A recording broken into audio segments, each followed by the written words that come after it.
In this tutorial, I'm going to show you how to install PyCharm on Windows 10 or Windows 11. Now, let's go to Google and start typing PyCharm download. Go ahead and go to the first search result.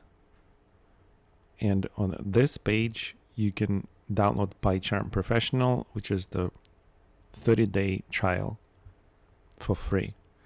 But we're going to download PyCharm Community Edition instead.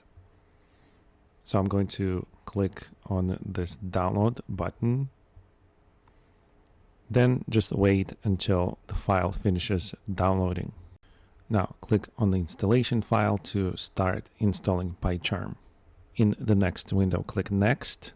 I'm going to leave it at the default installation location and click Next. Here, make sure to check the PyCharm Community Edition checkbox, update context menu, and also check Add bin folder to the path. Now click on the Next button and click Install button. And finally, when the installer completes the PyCharm installation, you have two options here: reboot your computer now or manually reboot later. In my experience, I did not have to restart my computer.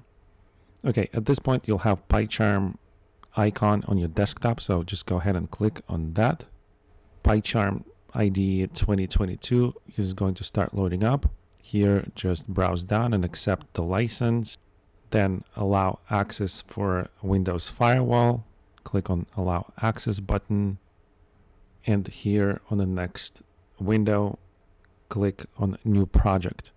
Here, give your project a name, let's say Hello World, and click on the Create button.